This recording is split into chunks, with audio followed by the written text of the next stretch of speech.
오늘 특별히 저희들은요 신명기 1장 19절에서 27절 말씀 가지고 안 되는 100가지 이유를 버리고 되는 한 가지 이유를 붙들라라고 하는 제목으로 하나님의 은혜 함께 나누고자 합니다. 우리가 믿음 생활할 때 사실은 매우 복잡한 것 같지만 굉장히 단순합니다. 우리 그 C.S. 루이스도 말하기를 마귀가 하지 못하는 것은 단순합니다, 이런 말까지 했습니다. 어떤 믿음을 가졌느냐가 중요합니다. 믿음은 그런데 아주 단순한 것이다. 믿음은 하나를 믿는 겁니다. 두 개를 믿으면 그때부터 의심이 있는 것이죠. 자, 어떤 사람이 가위에 눌렸습니다. 그래서 악몽을 꾸고 있습니다. 그러면 내가 그 사람의 꿈속에 들어가서 그를 도와줘야 하는 것입니까? 안 그렇죠. 그냥 악몽을 꾸는 사람 간단히 흔들어서 잠에서 깨면 됩니다. 간단하죠. 사실 복잡하지가 않습니다. 여러분, 대부분의 문제의 답은 간단합니다. 즉 우리 성도들이 많은 고민을 가지고 와서 상담을 할 때가 있습니다. 그 무게를 느끼게 되면 여러분 목회자들은 또 어깨가 아프고 가슴이 답답하고 심지어 같이 걱정이 되기 때문에 잠이 오지 않을 때도 있어요. 그러나 그럴 필요 없다는 것을 시간이 지나면 지날수록 깨닫게 되어집니다. 왜냐? 답은 의외로 간단한데 있다. 하나님께서 한 번만 만져주시면 낫게 되는 것이고요. 하나님께서 한 번만 건드려 주시면 문제는 풀려지게 되는 것입니다. 그래서 예수님께서도 병자를 치료하실 때 그냥 달리다굼 일어나라. 그럼 일어났고요. 에바다, 눈을 떠라. 그러면 눈이 떠졌고요. 내 자리를 들고 가라. 그러면 그 자리를 들고 갔던 것입니다. 여러분, 단순한 말씀으로 치료하셨습니다. 믿음의 세계는 단순하다, 계산하지 않는다 라고 하는 것입니다. 우리 그 킹핀이라는 말 많이 들어봤잖아요. 볼링에서 킹핀을 쓰러뜨리면 나머지 10개, 9개가 쉽게 쓰러집니다. 그것은 과거에 그 벌목공들이 큰 나무통을 잘라서 미시시피나 이런 강에 강 하류로 이제 내려보내는데, 그것이 이제 강물을 따라 내려가다가 강이 좁아지는 곳에 가면 나무들이 서로 뒤엉켜서 내려가지 못할 때가 있어요. 그럴 때 노련한 벌목공과 운반업자들은 그 나무 중에 하나를 툭 건드리면은 나머지 나무들이 스르르 뒤엉킴이 풀리면서 다시 또 물결을 따라 내려가게 되어진다. 그 건드리는 그 하나의 통나무를 킹핀이라고 하죠. 여러분, 신앙이라는 것은 이런 겁니다. 믿음 하나만 가지게 되면 사실 다른 것들은 아주 쉽게 풀릴 수가 있는 것입니다. 그래서 우리가 20년, 30년 고민하던 문제들 한순간에 풀립니다. 여러분, 교회 안에 쌓였던 문제가 스르르 풀리기도 합니다. 여러분, 가정의 문제가 봄눈이 녹듯이 사라집니다. 그것이 믿음인데, 오늘 제목처럼 안 되는 100가지 이유 버리고 되는 한 가지 이유를 그냥 붙들고 나가는 것입니다. 사람은 다 보는 눈이 달라요. 무엇을 보느냐에 따라서 그리고 그 사람의 인생은 달라지게 되어져 있습니다. 옛날에 우리 그 영국 BBC 방송에서 어린이 TV 프로 중에 크게 히트쳤던 이 텔레토비라고 하는 프로가 있습니다. 거기 보면은 인형들이 나오고 무슨 이런 보라돌이, 뚜비, 나나 이런 것들 나오는데, 그런데 이것이 왜 이렇게 아이들에게 인기가 있었는가? 머리가 크잖아요. 아이들 눈높이에서 보면은 사람이 저렇게 보인다고 그렇게 합니다. 그래서 그전에는 그걸 잘 몰랐어요. 그래서 아이들 만화 같은 거 보면 대부분 머리가 크게 그려지잖아요. 즉 사람마다 보는 것이 다르다. 무엇을 어디서 어떻게 보느냐에 따라서 그 사람의 인생은 달라지게 되어집니다. 그런데 이 눈은요, 우리 육체에만 있는 것이 아니라 우리 마음에도 그 눈이 있는 것이죠. 뚱뚱한 사람 지하철 타고 앉아있는 거 보고 어떤 사람이 지나가면서 야, 왜 이렇게 뚱뚱해, 두 사람 앉을 자리 차지하고 있네. 그러자 그 옆에 있던 친구가 야, 그런 소리 하지 마라. 저 사람이 자리 양보하면 두 사람 앉을 수 있잖아. 여러분, 실패하는 사람에게는 실패할 이유만 계속해서 보입니다. 그러나 성공하는 사람에게는 성공할 이유만 계속해서 보이는 것이죠. 실패했어도 실패한 사람은 이제 계속 실패하는구나, 여기서 망했다. 성공할 사람은 이제 실패했으니까 남은 건 성공할 것밖에 없구나, 내려갔으니까 올라갈 것밖에 없구나. 이런 보는 눈이 다르다는 것이죠.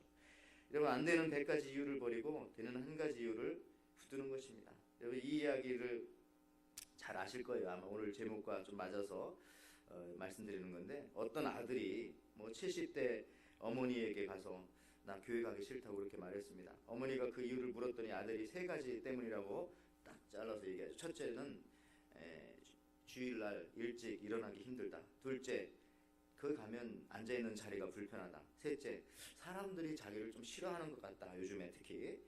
이 소리를 듣고 어머니가 안 된다, 넌 그래도 교회 가야 한다 라고 하면서 교회 가야 할 이유 세 가지를 말씀해 주었습니다.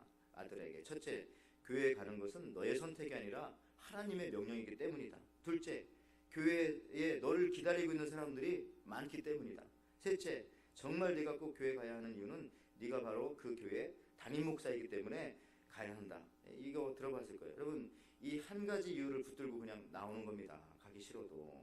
그래서 제가 오늘 나오기 싫었다는 것은 아니고, 여러분, 안 되는 이유 100가지를 버리고 되는 이유 한 가지를 붙들고 살면 그 인생을 승리하는 것이에요. 거침없이.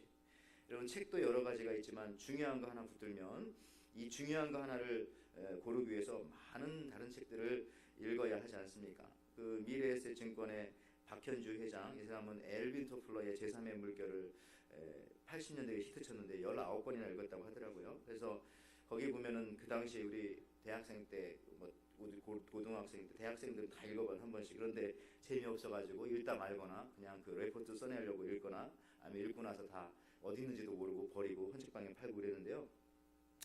거기 내용 그런 겁니다. 뭐 80년대임에도 불구하고 지금부터 40년 전에 컴퓨터가 나와서 집에서 근무하는 시대가 올 것이다. 그런 내용이 거기 다 써져 있어요.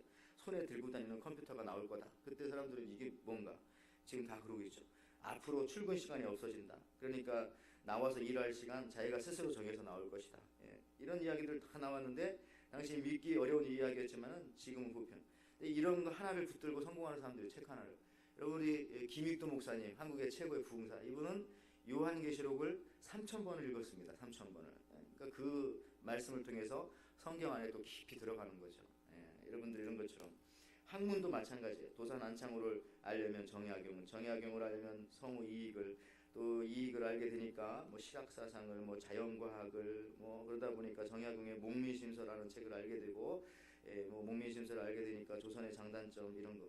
근데 이 베트남 우리 선교 갔었지만 호치민이라는 사람이 있어요. 그 베트남에는 북부 아주 좋아합니다. 그래서 가장 큰 도시 이름이 호치민시잖아요. 근데 호치민이라는 사람이 이 정약용의 목미심서를 항상 침대 옆에다가 놓고 잔 거잖아요. 그 읽으면서 여러분들 하면서 베트남도 알게 되고, 뭐 이제 한 사람을 만나면 많은 것이 보여요. 예를 들어서 19세기에 우리 와일드 에머슨이라고 하는 이 사람을 연구하다 보면 같은 마을에 살았던 우리가 월튼이라는 책을 썼던 데이비드 소로를 알게 되고, 그 다음에 뭐 자연주의 사상가니까 인도 간디를 알게 되고, 간디를 알게 되면 러시아의 톨스토이를 알게 되고, 한 사람 보면은요 이게 줄줄이 계속 나가는 거야. 그러니까 하나만 사실은 그 이유를, 성공해야 할 이유, 또 내가 살아야 할 이유, 또 이런 것들을 붙들면은요 그 인생은 다 열리게 되어져 있는 겁니다. 이런 마찬가지로 우리가 십자가 하나만 붙들면 삶 전체를 붙드는 겁니다. 여러분, 오늘 예배 드리러 들어오실 때 십자가 밑으로, 이런 표현 써서 죄송하지만 원래는 기어 들어오게 하려고 했는데 그러면 힘드시니까 약간 걸어 들어왔지만 겸손하게 그 밑으로 와 보자. 여러분, 마찬가지로 우리가 십자가를 붙들면 예수님 붙드는 것이고, 또 예수님 한 분 붙들면은 모든 게 다 사실 끝나는 겁니다. 다 거기서 모든 게 다 해결되는 거죠. 여러분, 십자가를 붙들면 더 나아가서는 새벽기도를 붙들 수 있고요. 새벽기도 나오면 좋죠. 기도를 붙들 수 있습니다. 새벽기도 한번 생각해 볼까요? 새벽기도 나오기 시작하면 건강의 문제도 해결될 수 있어요. 아침에 일어나니까 맑은 공기를 마시는데 건강하지 않겠습니까? 나는 나왔더니 건강하지 않더라. 그것은 한 달 나오다 말았기 때문에 그래요. 한 3년 계속 나오면 건강해집니다. 그리고 그러다 보니까 저녁 모임이 없어져요. 새벽기도 나가려면은. 그러다 보니까 여러 가지 술이나 이런 것들의 유혹도 자연히 없어지게 되고, 또 그런 자리에 안 가니까 돈은 돈대로 모을 수가 있고, 또 기도하면 하루의 계획이 세워지고, 또 하나님께서 지혜를 주시고, 또 기도하고 새벽에 나가니까 자신감도 생기게 되고, 아침부터 열심히 뛰게 되니까 주변 사람들에게, 또 상사들에게, 또 친구들에게 인정도 받고, 또 인간관계가 그러니까 회복되어지고, 그러니까 만나는 사람들의 질이 달라져, 퀄리티가 달라지고요. 아무래도 밤에 만나는 사람들보다는 새벽에 또 아침에 만나는 사람들이 훨씬 다 좋은 사람들이잖아요. 새벽기도 하나만 바꾸면 이렇게 얼마나 많은 것들이 바뀌어집니까? 그러니까 우리가 하나님 한 분만 붙들고 중요한 신앙생활 이 하나만 풀리면 사실은 전체적인 것들이 다 풀리게 되어 있다는 겁니다. 이것저것 우리가 복잡하게 생각할 필요 없어요. 오늘 본문 보십시오. 모세가 출애굽을 하고 난 뒤 40년이 지난 다음에 기록한 성경이 신명기죠. 지난 40년이 지나서 약속의 땅 가나안 땅을 눈앞에 두고 그 말씀을 다시 기억하면서 모압 평지에서 이스라엘 백성 가나안 땅에 들어갈 사람들한테, 좀 젊은이들이겠죠, 이렇게 말씀을 전하는 것이 이 신명기입니다. 그래서 영어로는 디우트로노미, 그래서 듀라고 하는 말, 두 번째라고 하는 거죠. 그래서 두 번째 설교라는 뜻입니다. 신명기 두 번째. 이게 한자로 이게 잘못은 아니지만 헷갈리게 버렸겠어요. 신명기에서 우리는 이게 새로울 신자라고 생각하는데, 우리가 신신당부할 때에 그 신자를 씁니다. 재신, 다시 말씀하는 하나님의 말씀, 신명기. 자, 그 내용을 보면 이런 겁니다. 왜 10하루면은 가나안 땅에 들어갈 수 있는 그 곳을 40년이 걸려서 방황했는가?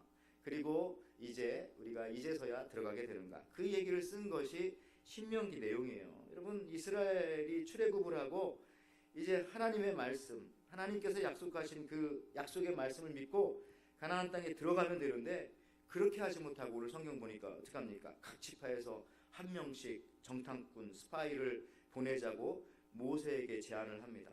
신명기 1장 22절 말씀이잖아요. 너희가 다 내 앞으로 나와 말하기를 우리가 사람을 우리보다 먼저 보내어 우리를 위하여 그 땅을 정탐하고 어느 길로 올라가야 할 것과 어느 성읍으로 들어가야 할 것을 우리에게 알리게 하자 하기에. 여러분, 이게 참 좋은 말이 아니죠. 모세가 이걸 좋게 여겼다고 했는데 그것이 사실 비극입니다. 그럴 필요 없다 이렇게 되는데, 자 보세요. 정탐하자는 것은 무슨 말입니까? 사실 이거 계산하자는 거죠. 계산하면 여러분 말씀드렸지만은 대부분의 결론은 하지 말자로 나오는 경우가 많아요. 특별히 하나님의 일을 할 때는 그렇습니다. 계산하면은 하지 말자.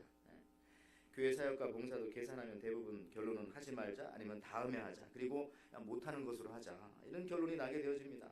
정탐에 보냈지만은 그들이 가지고 온 것은 들어가야 할 이유를 가지고 온 것이 아니라 가나안 땅에 지금 들어가면 안 되는 100가지 이유를 가지고 챙겨가지고 나온 거죠. 여러분, 오병이의 기적에서도요, 빌립은 계산합니다. 이 사람이면 이 사람들 먹이려면 돈이 얼마나 필요하겠다. 예수님께서 이 빌립하고는 그 다음에 대꾸도 안 하십니다. 말도 안 하고. 그 다음에 이제 안드레가 저기 있던 그 어린아이가 가지고 있었던 오병이어를 딱 가지고 오니까 그걸 축사하셔서 기도하시고 나눠주시니까 남자만 5,000명 먹이는 기적이 나타나지 않습니까? 계산하면 안 되는 거죠.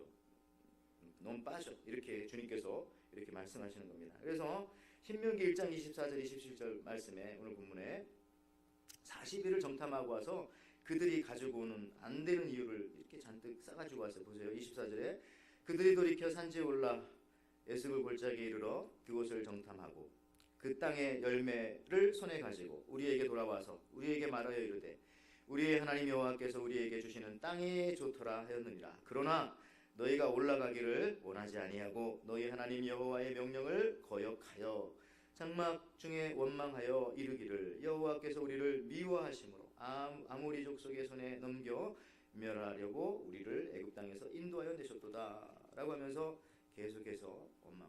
여러분, 이게 웬일입니까? 계산하니까 자기 손에 이미 가나안 땅에 있었던 풍성한 열매를 갖고 왔음에도 불구하고 우리는 그 땅에 있는 아모리 족속 거인들, 키가 우리보다 큰 그 사람들 때문에 들어갈 수 없다라고 안 되는 이유를 계속해서 말하기 시작합니다. 원망했다라고 하는 얘기는 거기에 안 되는 이유 100가지가 뭐 100가지가 더 되겠죠. 뭐 그것이 다 들어가 있는 것을 뭉뚱그려서 원망이라고 합니다. 여러분들, 11일이면 들어갈 수 있는 약속의 가나안 땅을 왜 이렇게 40년 지나서 들어가게 되는가? 왜 이 고생을 했는가? 열흘 조금 넘으면 들어가는 것을. 오늘 신명기 1장 2절 말씀, 오늘 본문보다는 앞에 있는 부분인데 보세요. 호렙산에서 세일산을 지나 가데스바네아까지 10하루 길이었더라. 바로 그게 이 가나안 땅 접경지대입니다. 가데스바네. 거기서 12명의 스파이를 파견했거든요. 그러니까 거기서 한나절만 가면 가나안 땅 들어가는 거예요.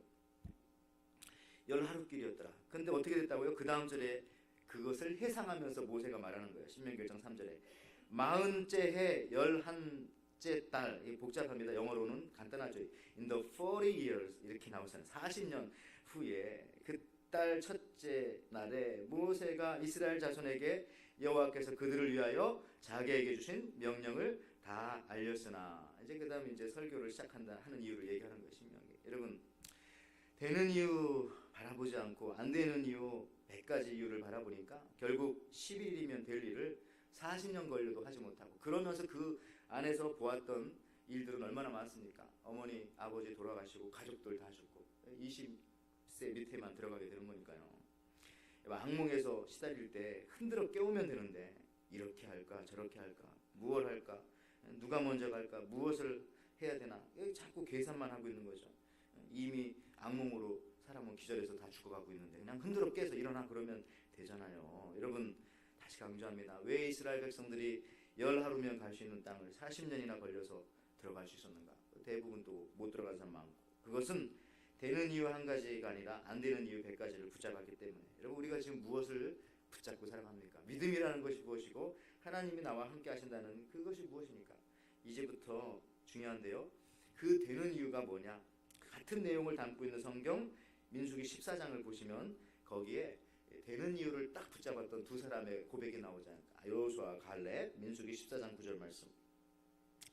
다만 여호와를 거역하지 말라. 또 그 땅 백성을 두려워하지 말라. 그들은 우리의 먹이라. 옛날 성경에는 그들은 우리의 밥이라. 그들의 보호자는 그들에게서 떠났고 여호와는 우리와 함께 하시느니라. 그들을 두려워하지 말라. 이겁니다.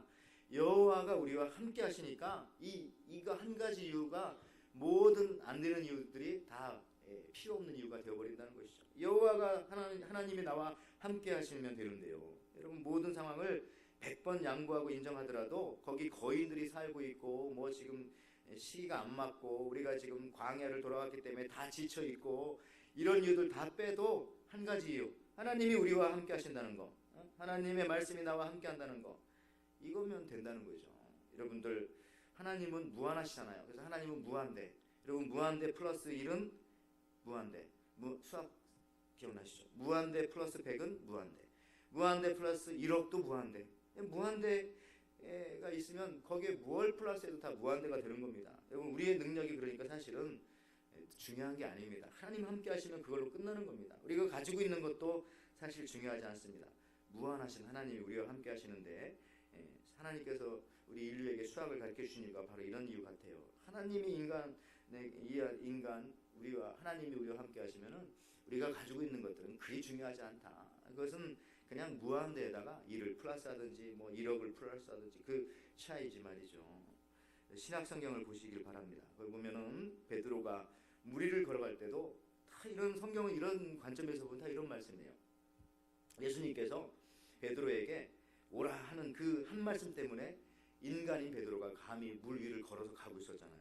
마태복음 14장 29절 말씀 보십시오. 오라 하시니 베드로가 배에서 내려 물 위로 걸어서 예수께로 가되 그런데 조금 있으니까 이제 물에 빠져 들어갑니다. 왜 빠져 들어갔어요? 마태복음 14장 30절 말씀 그 다음 절에 바람을 보고 무서워 빠져가는지라 소리질러 이르되 주여 나를 구원하소서 하니. 근데 여기 재밌는 거 있습니다. 여러분 바람을 보고 무서워 빠져 들어갔다. 바람이 사실 보이는 겁니까? 바람? 우리 바람 눈으로 볼 수가 없죠. 근데 성경은 바람을 봤다 베드로가. 여기에 많은 의미가 들어있죠. 원래 바람은 보이지 않지만 그 현상만 보이는 거잖아요. 마음의 눈으로는 안 되는 이유만 이 베드로가 지금 본 겁니다. 그래서 보이지 않는 바람을 통해서 본 것이 지금 풍랑이 일고 있구나. 바다 물결이 지금 일고 있구나. 파도 높이를 봐라. 바다 물결의 색깔이 너무나 검다. 또 거기다 또 자기의 수영 실력까지 생각나기 시작했고 이게 꿈인가 지금 생신가 별 생각 다 들었겠죠. 그러면서 또 뒤를 돌아보면서 야 나도 쟤들처럼 배에서 내리지 말걸 괜히 나 혼자 내려서 지금 예수님한테 가다가 이거 물에 빠져 들어가는데 큰일 났다. 뭐 이런저런 생각 나왔겠죠. 여러분들 다른 이 생각을 하다 보니까 안 되는 이유 생각이 계속 들어가는 거예요. 그러다 보니까 베드로의 마음에 무엇이 생겼다고요? 두려웠다고 하잖아요. 두려워서 바람을 보고 두려워 무서워 빠져가는지라. 여러분 여기서도요 이 되는 이유 한 가지 예수님의 말씀이에요. come 오라 하는 이 말씀 속에는 내가 너와 함께 있다. 내가 지금 여기 있다. 이 말씀만 믿고 갈 때 이 하나만 믿고 갈 때는 무리를 걸어갔는데 바람을 보니까 보이지도 않는 바람을 자기가 마음으로 보고 나서 그 다음 물속에 빠져 들어가는 거죠. 안 되는 이유가 수없이 많이 마음속에서 생겨나기 시작한다는 겁니다. 여러분들 그 무게에 못 이겨서 물속에 빠져 들어가는 거죠. 결혼도 그런 거 아니에요? 결혼도 나이 들면 들수록 하기가 어려워지는 거잖아요. 저는 27살에 결혼했고 제 아내 그때 24살이었고 참 아무것도 모르고 했기 때문에 결혼이 가능할 수 있었다라는 사실들을 지금 와서 또 세상 깨닫게 되어집니다. 여러분 이것저것 따져보면 다 못하는 거죠. 한 가지 이유를 가지고 했던 것입니다. 그래서 오늘날 이 젊은 분들이 결혼을 못하기도 하지만 또 안 하기도 하는 이유는 사실은 그 여러 가지 있지만요. 뭐 이렇게 국가에서 돈을 대주고 뭐 이런 게 사실 그렇게 중요하지 않다고 합니다. 그들 마음속에 있는 이 두려움부터 사라져야 되는 거죠. 두려움이 있으면은 안 되는 거예요. 아무리 돈이 많고 뭐가 있고 해도 미래가 두려운데 어떻게 결혼을 하고 또 자녀를 낳고 이것이 가능하겠습니까? 자꾸 이 결혼 정년이 20대에서 이제 30대, 40대로 올라가다 보니까 아까도 말했지만 자꾸 계산하게 되는 거죠. 계산하게 되면은 모든 것이 다 불가능하다, 어렵다라는 결론을 갖게 되어지는 겁니다. 여러분 이 두려움이 생긴다는 거죠. 결혼하고 아이를 낳지 않는 경우도 다 이 두려움 때문입니다. 여러분 하나님이 우리와 함께 하신다. 결혼도 생육하고 번성하라고 말씀하신 하나님 말씀이 있는데 다 하나님께서 먹여주시겠지. 새도 먹여주시고 들의 백합화도 입혀주신다는데 라고 하는 믿음이 있으면은 그냥 되는 겁니다. 그리고 사실 그렇게 되어져 왔고요. 여러분들 성경 요한계시록 보세요. 요한계시록에 가면은요 마지막 둘째 사망, 그러니까 마지막 심판 때에 제일 먼저 심판받는 사람이 누군지 아세요? 두려워하는 사람들입니다. 여러분 예수님 믿고 두려워하는 거 간단한 문제는 아니라고 생각합니다. 그래서 예수님께서도 누가복음 12장 29절 이렇게 말해요. 너희는 무엇을 먹을까 무엇을 마실까 구하지 말며 근심하지 말라. 두려워하지 말라 라고 워리하지 말라 말씀하시죠. 요한계시록에 보면요 마지막 심판대 앞에서 제일 먼저 심판받는 사람은 놀랍게도 두려워하는 사람이다. 자, 요한계시록 21장 8절 말씀 보시면요. 그러나 두려워하는 자들과 믿지 아니하는 자들과 흉악한 자들과 살인자들과 음행하는 자들과 점술가들과 우상 숭배자들과 거짓말하는 모든 자들은 불과 유황으로 타는 못에 던져지리니 이것이 둘째 사망이라. 끝났다는 겁니다. 불과 유황. 근데 이게 이 말씀을 우리가 허투루 보면 안 되고요. 좀 더 주의 있게 보세요. 이거 무슨 얘기예요? 두려운 자들이 제일 먼저 심판받잖아요. 성경에서 이 순서는 매우 중요하거든요, 항상. 근데 심지어 어떤 사람들보다 먼저요, 흉악한 사람들보다, 또 믿지 않는 사람들보다, 살인자들보다 하나님께서 싫어하는 사람들은 두려워하는 자. 왜 남 믿고 두렵게 사느냐라고 하는 사실이잖아요. 여러분, 심지어 우상 숭배자들보다 하나님 보실 때는. 그래서 여러분들, 근데 저도 사실 두려울 때가 많습니다. 두려울 때가 있죠. 목사인 저도. 그럼 이거 어떻게 해야 되느냐? 그래서 하나님께서 우리에게 예배를 주신 거예요. 주일 예배 드려, 찬송해, 기도해, 그리고 믿음의 확신을 가지고 나가, 또 수요 예배 드려. 그것까지. 그래도 자꾸 두려움이 생기면 새벽 예배 나와. 이런 겁니다. 우리 마음속에 두려움은 계속 생기는 거예요. 공급해 주는 거죠. 악한 사단들이, 환경들이. 그럴 때마다 이거를 계속 말씀으로 씻고 기도로 훑어내고, 우리 믿음의 사람들끼리 서로 간증하면서 힘을 얻고 으쌰으쌰하면서 이 두려움을 떨치면서 담대하게 하나님 나와 함께 하신다고 하는 그 이유 하나 가지고 우리가 살아가는 겁니다. 이 세상. 그거 하나 붙잡지 못하면요, 이거 해결해 놓으면 저런 두려움 생기고. 우리 그거 알잖아요. 중학교 때 했던 두려움, 고등학교 때 보니까 계속 이거 끝나면 대학교 들어가면 끝날 줄 알았는데 직장 잡아야죠. 그거 하면 끝날 줄 알았는데 결혼해야죠. 결혼했더니 또 자식 키워야죠. 자식 키웠더니 애들 또 어떻게 공부시키나, 또 결혼. 그냥 말하면 말할수록 다 두려움이. 그러니까 그런 거 우리가 해결할 수 없는 겁니다. 그렇기 때문에 오직 하나님 나와 함께 하신다. 이걸 붙잡아야 되는데요. 마지막 심판, 지옥의 심판의 첫 번째 대상자는 두려워하는 자들이라. 심지어 믿지 않는 자들보다. 이건 놀라운 사실이에요. 여러분 왜 두려워합니까? 왜 전능하신 하나님을 믿으면서 우리가 겁쟁이가 되나요? 영어성에 겁쟁이라고 나옵니다. 왜 겁쟁이가 되나요? 하나님 나와 함께 하신다는 믿음이 없어서 그런 겁니다. 그러니까 되는 이유 한 가지를 생각하지 않고, 하나님 나와 함께 하신다는 걸 생각하지 않고, 안 될 수밖에 없는 두려움의 이유들 100가지를 가지고 매일 묵상하며 사니까 마음속에 두려움이 사라지지 않겠죠. 여러분, 안 되는 100가지 이유를 버리고 되는 한 가지 이유를 붙드시기 바랍니다. 여러분, 그 세계의 3대 해군 제독 중에 영국의 넬슨 제독, 그 다음에 그 중에 한 명이 우리 이순신 장군이잖아요. 근데 이 넬슨 제독이 또 이순신 장군을 그렇게 좋아했다고 하는데, 여러분 그 당시 임진왜란 때 이순신은 일본을 이겨야 하겠다는 생각 그거밖에 없었습니다. 그런데요, 왕궁에 있던 사람들의 생각은 이런 거예요. 일본은 섬나라이니까 해전에 강할 것이다. 해전에. 이런 생각을 해가지고 해군들을 다 끌어다가 육지로 배치시켰어요. 그런데 일본은 사실은 우리나라보다 땅이 훨씬 커요. 땅이. 우리 그래서 남한 땅의 4배나 됩니다. 사실 일본 땅은. 그래서 일본의 전쟁 역사를 살펴보면은 해군으로 싸운 일은 거의 없습니다. 수많은 정권 쟁탈전에서 대부분 일본 사람들 다 육지에서 사무라이들 그렇게 싸운 겁니다. 그러나 여러분 일본이 그래서 그러니까 일본은 해군이라는 것이 사실은 거의 없다시피 한 거 원래. 섬에 산다고 해서 그분들이 뭐 그 사람들이 무슨 해군이 강할 거라고 생각하지만 사실은 해전 경험이 거의 없는 것이 일본 사람들이 그 당시 임진왜란 때예요. 그래서 일본은 바다에서 싸우면서도 꼭 육지처럼 싸우는 사람들이에요. 그래서 배를 붙여놓고서 해석처럼 남의 배에 뛰어 올라가가지고 거기서 싸움을 벌이잖아요. 그래서 이 사실을 조정 사람들은 대신들은 몰랐지만은 이순신은 알고 있었던 것이죠. 그래서 어떻게 합니까? 대포를 거북선에다가 배치시키고 떨어져서 싸우려고 그 다음에 이 백병정 핸드 투 핸드 파이팅 때 이게 막 타고 올라와 이렇게 싸우는 거죠. 그거를 막기 위해서 배에 지붕을 씌우고 거기다가 큰 못을 박아서 거북선을 만들고 대포를 옆에다 만들었잖아요. 그래서 승리한 겁니다. 그러니까 이 생각해 보세요. 12척의 배를 가지고 330척 질 이유밖에 없었습니다. 싸움에서 승리하지 못할 이유가 100가지, 1000가지, 10,000가지가 되었을 겁니다. 그러나 이순신은 거기서 이길 수밖에 없는 이유 하나를 붙잡고 싸웠기 때문에 이런 놀라운 세계 그 해군 전쟁 역사상 최고의 역사를 12척의 배를 가지고 330척의 적군의 배를 침몰시켰다는 거잖아요.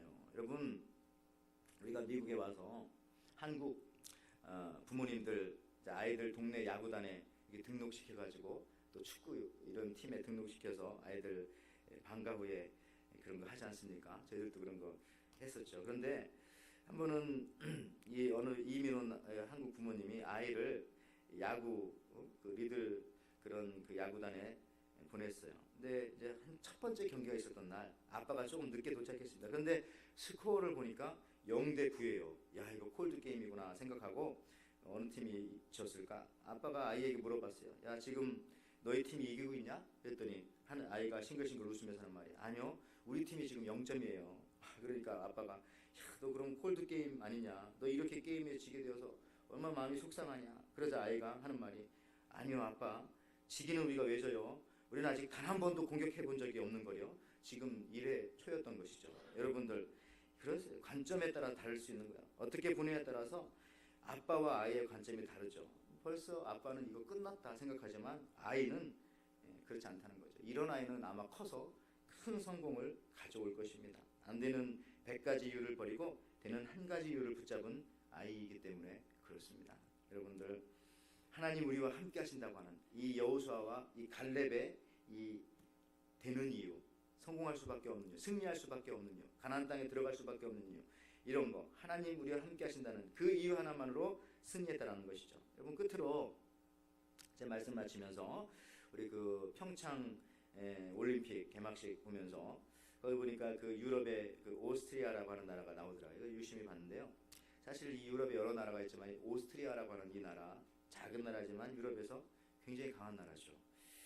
그리고 그 나라에서 여러분 바하, 베토벤, 모차르트, 슈베르트, 브람스, 하이든, 말러 심지어 음악가뿐만 아니라 프로이드 같은 사람도 여기서 첫 번째 책을 다 출판하고 굉장히 유명한 예술가와 학자가 나왔어요. 지금도 거기 UN 사무국이 거기 다 있고요. 수도는 비엔나, 빈이라고도 부르고요. 거기에 가면요 카푸치노 교회가 있어요. 카푸치노 우리가 먹는 커피 카푸치노 있잖아요. 이게 여기서 나온 거잖아요. 그 카푸치노 그 수도사들이 갈색 복장을 입고 이제 머리 이렇게 일축하게 하니까 그런 모양을 따가지고 이제 카푸치노 커피 만든 건데요. 자, 이 카푸치노 교회가 있습니다. 여기는요 1273년부터 1918년까지 오스트리아의 모든 황제들이 여기에 묻힙니다. 아주 멋있는 관을 아주 굉장히 그 예술적으로 조각하는 그 관에 시신을 담아가지고 납골을 하는 거죠. 납골하는 거죠. 이 처음에 황제의 시신을 담은 관이 교회에 이제 도착을 합니다. 장례행렬이 딱 이 교회가 이렇게 현란하게 생기진 않았잖아요. 도착을 하면 사제가 나와서 이렇게 묻습니다. 누가 이곳에 들어오려는가? 감히 하나님이 계신 이곳에 누가 들어오려는가?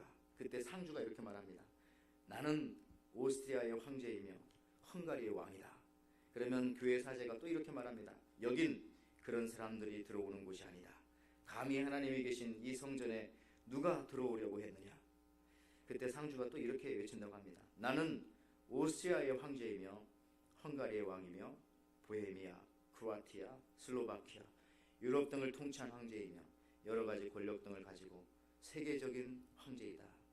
그때 또 말하는 거죠. 사제가 그런 소리 하지 말아라. 여기는 그런 사람들이 들어오는 자리가 아니다. 다른 곳으로 가거라. 마지막에 장례 행렬에 상주를 비롯한 모든 사람들이 관을 땅에다 놓고 무릎을 꿇으면서 이렇게 애원을 한다고 합니다. 왜 여기 들어오려고 하느냐? 그리고 넌 누구냐라고 하는 그 마지막 질문에 예, 저는 죄인입니다. 나를 구원하신 예수님을 믿습니다. 나를 불쌍히 여겨 주십시오. 나는 천국 가기를 원합니다. 주님의 피에 의지합니다. 그때 이제 들여보내준다. 이게 이제 그때부터 시작해가지고 지금껏 되어지고 있죠. 여러분, 주님 없이는 내가 한 걸음도 갈 수 없고 그 살아계신 주님이 나와 항상 함께 하신다는 이 믿음 하나만 붙잡으면 여러분 삶 속에서 저는 반드시 성공할 수 있을 것이라고 승리할 수 있을 것이라고 믿습니다. 두려워하지 말고 계산하지 말고 오직 한 가지 믿음, 여호수아와 갈렙처럼 하나님 나와 함께 하신다라고 하는 이 한 가지 이유만으로 여러분 인생의 최종 승리를 가져오시는 저와 여러분들 되시기를 주님의 이름으로 축원을 드립니다.